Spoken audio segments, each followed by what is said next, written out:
சட்டமன்ற உறுப்பினர் ஒருத்தர் கைது செய்யப்பட்டிருக்காரு. அது தொடர்பாக உங்களுடைய கருத்து? உங்ககிட்ட அனுமதி வாங்கினீங்களான்னு போலீஸ்கிட்ட கேட்குறாங்க. ஸ்பீக்கர்கிட்ட கேட்டு தான் எனக்கு கைது பண்ணணும்னு சொல்றாங்க. அப்படி உண்மையாக விதிப்படி ஸ்பீக்கர்கிட்ட தான் கேட்கணுமா? ரெண்டு முறை மூன்றாம் முறையாக சட்டமன்ற உறுப்பினராக வந்திருக்கின்ற மாண்புமிகு சட்டமன்ற உறுப்பினர் மான்கேண்டன் அவர்கள் கைது செய்யப்பட்டிருக்கிற செய்தி குறிப்பு எங்களுக்கு வந்திருக்கிறது. அது எல்லாம் செய்தி குறிப்பாக மற்ற சட்டமன்ற உறுப்பினர்களுக்கு நாங்கள் அறிவிக்க இருக்கிறோம்.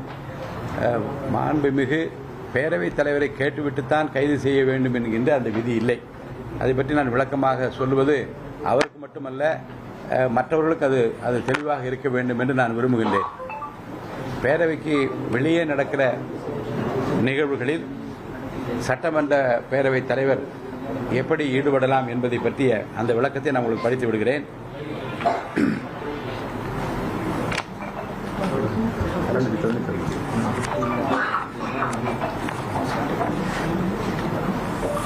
பேரவையின் அமைப்பு எல்லைக்குள் நீதிமன்ற கட்டளைகளை உறுப்பினர்களுக்கு சேர்ப்பித்தலும் கைது செய்தலும் 291வது விதி. அது என்ன சொல்வது என்றால், பேரவைத் தலைவரின் முன் அனுமதியின்றி எவரையும் பேரவையின் அமைப்பு எல்லைக்குள் கைது செய்யக்கூடாது. அதேபோன்று உரிமையியல் அல்லது குற்றவியல் நீதிமன்றத்தின் கட்டளையோ அல்லது அறிவிப்பையோ பேரவைத் தலைவரின் முன் அனுமதியின்றி பேரவையின் அமைப்பு எல்லைக்குள் சேர்ப்பித்தல் கூடாது. இதுதான் விதி எண் 291, 292. இப்போ இந்த விதியில் அமைப்பு எல்லை என்னன்னு இப்போ கேட்கணும். மாண்பு உறுப்பினர்களுக்கு அது தெரியணும், எல்லா உறுப்பினர்களுக்கும் தெரியணும், அது பொதுமக்களுக்கு தெரிய வேண்டிய ரொம்ப கடமை என்று நான் கருதுகின்றேன்.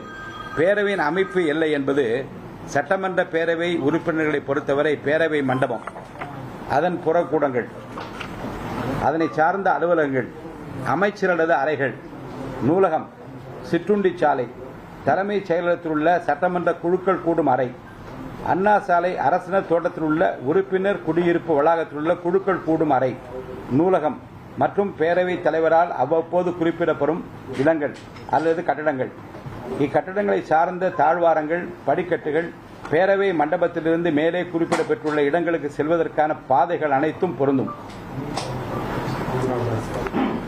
தனிப்பட்ட இடங்கள்ல வச்சு கைது செய்யறப்ப அது உங்ககிட்ட கேட்கணும்னு அவசியம் இல்லைங்களா? அவசியம்.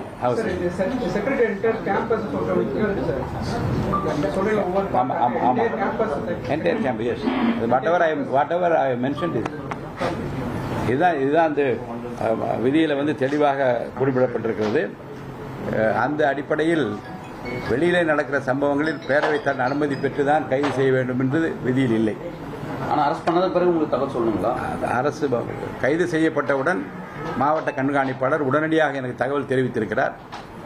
24 மணி நேரத்திற்கு மேலாக அவரை காவலில் வைத்திருக்க வேண்டிய நிலைமை ஏற்பட்டால் நான் அதை மற்ற மாண்புமிகு சட்டமன்ற உறுப்பினர்களுக்கு முறையாக தகவல் தெரிவிக்க வேண்டும். அந்த வகையில் இந்த உறுப்பினர் கைது செய்யப்பட்டிருக்கிற தகவலும் மற்றவர்களுக்கு தெரியப்படுத்தப்படும். தொடர்ச்சியாக நேற்று கூட அமைச்சர் வன்னியரசு சபாநாயகர் இதில் விவகாரத்தில் நடவடிக்கை எடுக்கணும், ஒரு முதலமைச்சர் அவதூறாக பேசின விவகாரத்தில் அப்படின்னு கோரிக்கை வச்சிருக்காரு.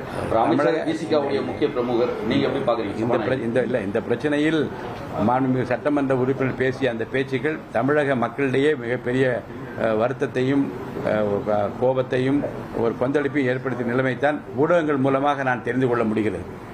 அது நியாய உணர்வுள்ள யாரும் இது சரி என்று சொல்ல மாட்டார்கள். இருந்தாலும் பேரவைத் தலைவரை பொறுத்தவரைக்கும் என் கவனத்திற்கு இந்த பிரச்சனை கொண்டு வரப்படுமானால் என்ன நடவடிக்கை எடுக்கலாம், எந்த காலகட்டத்தில் எடுக்கலாம் என்பதை பற்றி நான் நிச்சயமாக முடிவெடுப்பேன். அப்படி விதிகளில் இடம் இருக்குங்களா? நீங்க நடவடிக்கை இது மாதிரி பொதுவெளியில பேசுறது அது உங்களோட அக்கௌண்டபிலிட்டிக்குள்ள வருமா? உங்க இடத்துக்குள்ள பேசுறது உங்க அக்கௌண்டபிலிட்டி வருமா? பேரவைக்குள் என்ன நடக்கப் போகிறது, என்ன நடத்துவேன் என்று அவர் தெளிவாக பேசியிருக்கிறார். ஆக பேரவையினுடைய மாண்பினை குறைக்கின்ற வகையிலும் பேரவைக்குள் அவர் என்ன செய்ய போகிறார் என்பதை பற்றி சொல்லியிருக்கிற கருத்துக்களும் நிச்சயமாக எழுத்துப்பூர்வமாக என்னுடைய கவனத்திற்கு கொண்டு வரப்பட்டால் என்ன நடவடிக்கை எடுக்கலாம் என்பதை பற்றி நான் ஆய்வு செய்து நிச்சயமாக நடவடிக்கை எடுப்பேன்.